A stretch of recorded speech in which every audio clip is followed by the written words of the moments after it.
এবার সবাই চোখ পেলে দেখো আমার বকরি কিভাবে আন্ডা পারে। দে আন্ডা পার। এই তো একটা পেরে দিছি। ওরে বাপরে, এটা কি করে করতেছি? আরে মা আপনি এটা কি করে করতেছে এবার তোরা চেক করে দেখো এটা আসল ডিম নাকি নকল ডিম। হ্যাঁ আমি চেক করবো দেখে এটা আসল কিনা নকল দেখে দেখে আরে এটা সত্যি সত্যি আসল। এবার বলো এই ছাগলের দাম আমরা কত দিব?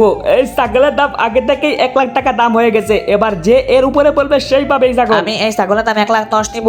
1,10,000 উপরে কেউ আসো? যদি কেউ থাকো তাহলে দাম করো, না হলে আমি এখনই বেচে দিচ্ছি। আমি দিব 1,15,000, আমি 1,20,000। তাহলে সবাই মন দিয়ে শোনো, আমি এই ছাগলের দাম 1,25,000। আরে এত দামাদামি কিসে হচ্ছে? যাই তো গিয়ে দেখি আসি। এই সরো এত দাম কিসে হচ্ছে? আরে চৌধুরী সাহেব আসসালামু আলাইকুম। চৌধুরী সাহেব এই ছাগলের দামাদামি হচ্ছে। এই ছাগলের বিশেষত্ব হচ্ছে সে দুধ দিতে পারে, যেমন আন্ডাও দিতে পারে। আমি আপনাকে বের করে দেখাচ্ছি। এই দেখছেন আমার ছাগল আন্ডা দিতে পারে। আরে তাই তো, এটা সত্যি আন্ডা। মালিক এটা কিনে নেও, আমরা অনেক লাখপতি হয়ে যাবো। চৌধুরী সাহেবকে দিয়ে 1,25,000, তোমাকে দিব না। এভাবে কিভাবে হবে? যদি চৌধুরী সাহেবের হিম্মত থাকে তাহলে আমার উপরে দাম জিজ্ঞেস করো। আমি 1,30,000 দিতে চাইবো। 1,30,000 উপরে কেউ আছে তাকে বলো। আমি 1,40,000 দেবো। আমি 2 লাখ দিব।